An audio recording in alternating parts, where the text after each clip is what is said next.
Bienvenue dans le podcast Unbedingt. Unbedingt, c'est un podcast littéraire. Mon invité et complice, Nicolas Oltramar, est professeur de lettres et de théâtre. Allez, c'est parti!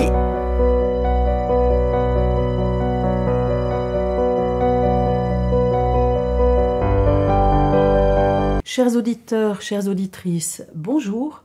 Dans ce podcast littéraire, nous allons poursuivre notre conversation sur l'ouvrage de Philippe Claudel intitulé Fantaisie allemande, sur lequel nous nous étions penchés la semaine dernière. Alors cet ouvrage, Nicolas, nous avons parlé de 3 récits en particulier, car il est constitué, ce recueil il est constitué de 5 récits. Finalement, il pose quand même pas mal de questions. Il pose la question de la cruauté, il pose la question du mal. Alors tu vas me dire, ce ne sont pas des questions très nouvelles, mais quand on voit Ein Mann, la première nouvelle, et Irma Grese, la 3e nouvelle. Irma Grese, on rappelle, c'était une tortionnaire dans les camps de concentration. Elle est même surnommée la hyène d'Auschwitz. Et la Irma Grese de Philippe Claudel, c'est une jeune fille qui, par son ignorance, sa méchanceté consciente ou non, abuse ou fait souffrir un vieil homme. Donc on peut se poser la question du mal. Et que veut nous dire Philippe Claudel? Est-ce qu'il pose de nouveau la question du mal? Est-ce qu'il y aurait un atavisme? C'est ce qu'il veut nous dire. Est-ce que le mal est inscrit dans la culture allemande? Je pose la question de façon évidemment provocatrice, hein, c'est une question provocatrice, mais c'est ce qu'on peut se demander. Il y a 2 récits qui attirent mon attention. Il y a Sex und Linden, dont tu voudras peut-être parler, et puis Gnadentod, la mort miséricordieuse. Oui, mais alors, je trouve que, effectivement, par rapport à cette histoire allemande, le recueil ne traite jamais directement justement cette histoire, mais cette histoire elle est un peu toujours là comme une espèce de fantôme qui est toujours prêt à ressurgir. Justement, c'est peut-être la raison pour laquelle Philippe Claudel estime qu'il faut continuer à écrire des romans qui parlent de cette période, qu'il y a des sortes de leçons de l'histoire, un devoir de mémoire qu'il faut perpétuer, et quand ce devoir de mémoire n'a pas lieu, eh bien cela donne des Irma Grese dont nous parlions la dernière fois, qui en toute inconscience pour moi, hein, je vois pas forcément une méchanceté foncière, mais c'est effectivement elle ne sait pas ce qu'elle fait, elle ne se rend pas compte qu'elle reproduit des choses qui ont été inacceptables. Pour elle, c'est plus, elle subit une sorte de position ennuyeuse, à devoir torcher un vieux, devoir surveiller qu'il mange alors qu'il veut pas manger, et quelque part ça se fait presque naturellement que puisqu'il veut pas manger, puis elle a faim, alors elle va commencer à manger je ne sais plus, une partie de son repas, et puis 2, jusqu'à finalement le priver de nourriture, et tout se fait presque naturellement, et dans une sorte d'inconscience qui est liée à l'ennui de sa vie, cette vie qui est pas très palpitante, où la seule chose qui fait battre un peu son cœur, c'est le cuisinier turc de la maison de retraite avec lequel elle a une aventure, c'est l'apocalypse, la boîte avec un doux nom où elle peut aller danser et s'oublier, parce que le reste de sa vie est assez minable, et voilà, du coup cette violence, elle s'y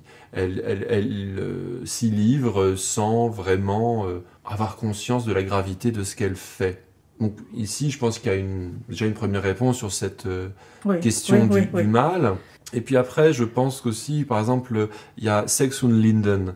Là aussi, c'est un petit peu étrange, parce que ça raconte quoi? Ça raconte l'histoire d'un vieil homme qui doit avoir dans les 90 ans, et qui il a lui aussi une garde malade qui s'appelle Anne, qui ne voit rien venir, pour jouer un peu sur les références de contes, et finalement il passe ses journées à se souvenir de sa première expérience érotique, une expérience qu'il a eue à 15 ans lors d'un festival consacré à la musique de Haydn, et cette première expérience érotique, c'est avec celle qu'il appellera constamment la femme brune.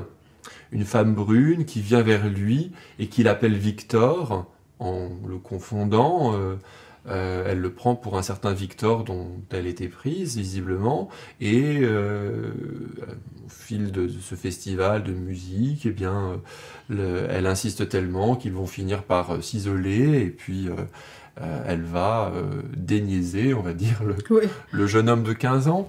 Mais bon, ce qui pourrait être le récit d'une adolescence, le premier émoi, la première expérience sexuelle d'un adolescent, et bien tout de suite, je disais, il y a ce fantôme. Bon, déjà, un vieil homme de 90 ans en Allemagne, à cette époque, on ne peut que se demander ce qu'il a fait pendant la période du nazisme. La femme brune, il répète tellement souvent cette expression. Moi, ça m'évoque forcément les chemises brunes, bien sûr, qui était une périphrase pour désigner les nazis.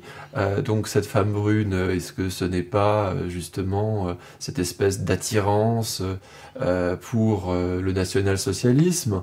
Plus bon, Unter den Linden à Berlin, c'est la grande rue protocolaire, celle où se font les défilés de la nation. Haydn, c'est aussi, bon, il a écrit de très belles choses, mais c'est aussi l'auteur de l'hymne national allemand.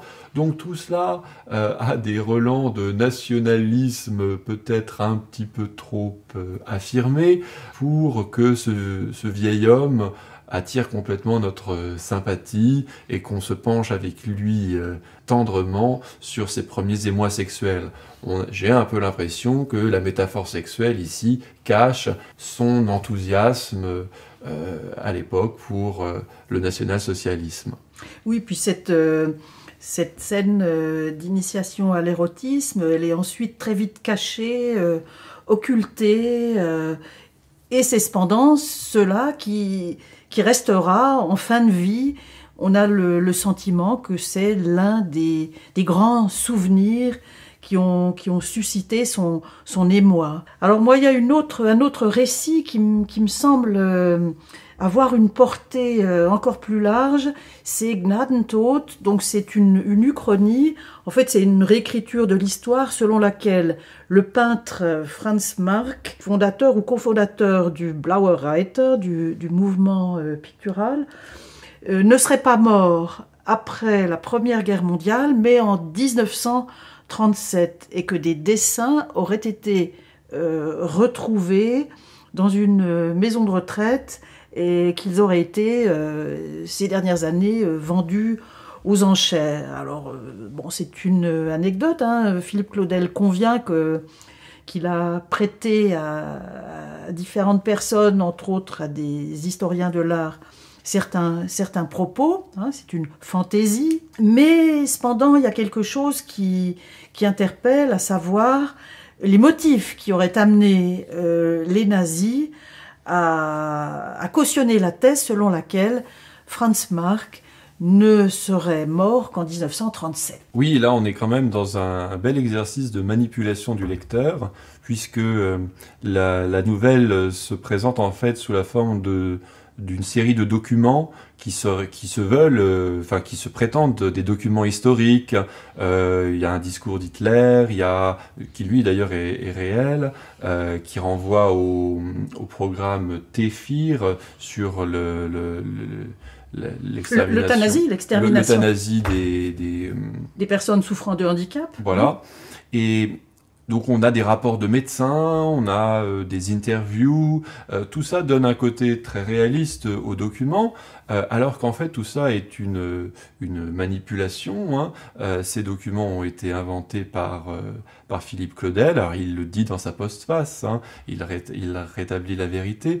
Du coup tout ça est un petit peu une fumisterie pour le lecteur qui ne connaît pas forcément les dates exactes par cœur de Franz Marc.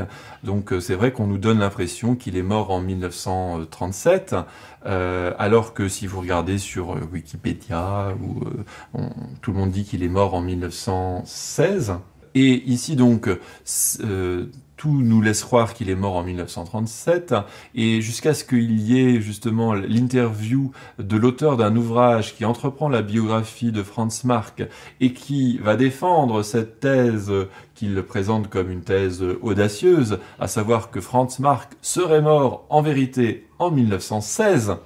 Bon, donc quelque part, il y a un peu de provocation puisqu'il se met à défendre une thèse qui n'est autre que la vérité, mais qui apparaît dans le contexte de la nouvelle comme quelque chose d'aberrant, et en expliquant que tout cela est le résultat d'une manipulation voulue par le pouvoir nazi. Bon, donc une manipulation fictionnelle de Philippe Claudel pour dénoncer les manipulations fictionnelles également auxquelles le pouvoir nazi a pu se livrer. La thèse, ce serait que les nazis ont fait croire, en créant ces documents, que Franz Marc était mort en fait en 1937, donc il avait vécu beaucoup plus longtemps que réellement. Alors, la question après qui se pose, c'est mais pourquoi? Quel est le but de... Pourquoi faire autant d'efforts pour faire... À qui profite le crime? À qui profite le crime? Et la thèse que défend ici Philippe Claudel, c'est que le nazisme avait, on va dire, une vision à très long terme, et qu'il s'agissait de manipuler les mémoires de la postérité, hein, et donc, il y a cette phrase assez frappante, qu'ils ne se sont pas contentés d'exterminer des millions de gens, ils ont aussi essayé d'exterminer la mémoire, en mettant en scène ainsi, par ces rapports de médecins, une sorte de repentir de Franz Marc, qui, lui, qui était faisait partie des artistes dégénérés, enfin, qu'on a considéré comme dégénérés, vers la fin de sa vie, serait revenu à une orthodoxie artistique plus proche de l'art national-socialiste, et donc qui aurait fini par se repentir de ces extravagances, pourrait-on dire, donnant ainsi raison de manière posthume au régime et à l'idéologie nazie. Oui, et surtout, ce qui est frappant, c'est que les nazis, en dépit, disons qu'ils avaient calculé, qu'ils auraient calculé qu'une défaite était possible, mais qu'une défaite, perdre une bataille, ce n'est pas perdre la guerre, et qu'en fait, ils avaient une vision, c'est le Reich millénaire. En ceci, hein, cette histoire, je trouve qu'elle est très proche de l'actualité, parce que on voit que toutes les dictatures, elles ont ceci en commun, à savoir qu'elles cherchent à effacer l'histoire, qu'elles cherchent à réécrire l'histoire, et surtout qu'elles ont des visions idéologiques qui ont des portées à très très long terme. En ceci, on peut également apporter une réponse à la question que nous nous posions la semaine dernière, à savoir, est-ce que c'est un réquisitoire de Philippe Claudel contre l'Allemagne, hein, contre son passé qui ne passe pas? Bien non, je pense que c'est un réquisitoire, ou peut-être même, puisque c'est l'époque, c'est un rappel de vaccin par rapport à tout ce qui pourrait être la dictature. Moi, je suis pas complètement d'accord. Je pense qu'il s'agit justement d'interroger le poids de notre mémoire.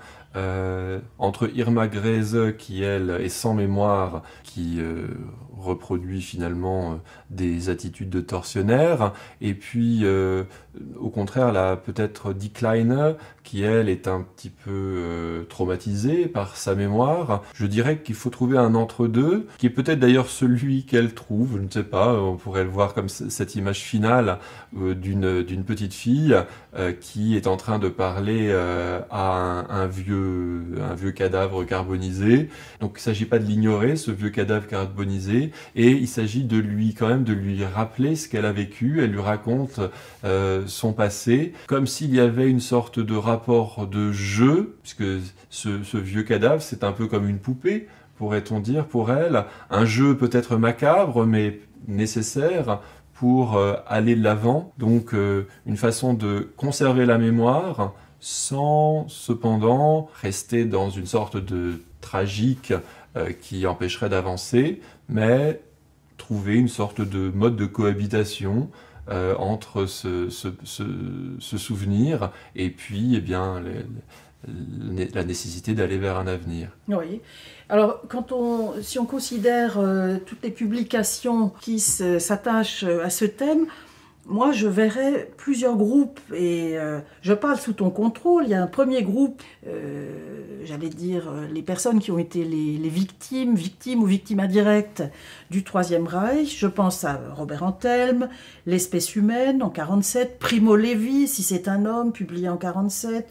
Enfin, il y a eu des publications un petit peu plus postérieure à ça, Marguerite Duras, La douleur, 1985, Horace M. Prone, L'écriture ou la vie, 1994, qui évoque son incarcération en camp de concentration. Et puis, il y a ce deuxième groupe des années 2000, alors Jonathan Little, Les bienveillantes, 2006, HHH de Laurent Binet en 2020, Éric Vuillard, L'ordre du jour, 2017, Olivier Guèze, La disparition du docteur Mengele, 2017. J'en ai certainement oublié. Oui, on aurait pu rajouter Un secret de Philippe Grimbert, Elle s'appelait Sarah, Tatiana de René, Effroyable jardin de Michel Quint.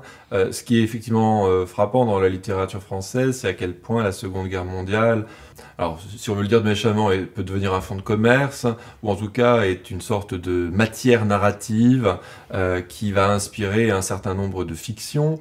Donc tu as scindé, il y a d'un côté ceux qui sont les témoins, qui ont écrit leur expérience, qui avaient besoin de mettre cette expérience par écrit pour en témoigner, pour s'en décharger, enfin pour toutes les raisons pour lesquelles on a parfois besoin d'écrire les choses horribles qu'on a vécues. Et il y a d'un autre côté une veine plus romanesque qui va trouver dans ces temps de guerre une sorte de terrain pour des aventures, pour des situations paroxystiques qui sont le sel de certaines fictions romanesques.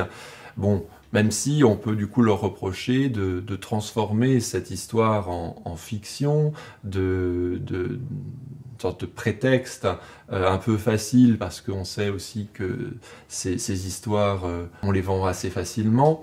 Donc effectivement, on peut se demander, est-ce que Philippe Claudel est dans une forme d'opportunisme, ou est-ce qu'il apporte vraiment quelque chose de nouveau qui justifie ce recours à l'histoire qu'il fait dans son texte? Alors moi, j'y vois un changement de perspective, à savoir qu'il écrit dans la perspective d'un d'Allemande d'après-guerre, et qui traite le sujet de l'oubli, de l'amnésie, ou du souvenir, mais un petit peu lointain, le souvenir qui s'efface. C'est un petit peu, c'est mon point de vue. À mon avis, plutôt un état des lieux, et comme tu le disais tout au début, une fantaisie, voilà, c'est une rêverie. Sur l'état actuel, et c'est une constatation. Je ne crois pas qu'il ait de portée idéologique ou morale, quelle qu'elle soit. Moi, ce que je trouvais assez intéressant, c'est qu'en général, il y a une forme d'actualisation de cette histoire. Je pense qu'il utilise effectivement cette histoire pour que cette histoire nous serve de leçon, et des leçons qui nous servent dans notre actualité. On en reparlera certainement avec Les âmes grises, mais je pense également au rapport de Brodeck, où toute la question juive est souvent reprise sous la forme non pas du juif, mais de l'autre, de l'étranger. Et cet autre auquel on va, dans le rapport de Brodeck, qui se fait lyncher, cet autre qu'on va déshumaniser, cet étranger qu'on va regarder en chien de faïence, eh bien, quelque part, c'est un sujet qui reste pour le coup très moderne, puisque tous les pays européens, France, Allemagne et bien d'autres, nous connaissons une montée des extrêmes droites, avec justement une peur de l'étranger. Donc, comme si finalement on rappelait en demi-teinte l'antisémitisme, mais pour le mettre en regard avec la xénophobie actuelle. Oui. Alors, chers auditeurs, chères auditrices, nous vous remercions de votre attention. La semaine prochaine, nous allons nous consacrer à une autre œuvre de Philippe Claudel, Les âmes grises. Merci de votre attention. Merci Nicolas. Et donc, à la semaine prochaine pour Les âmes grises.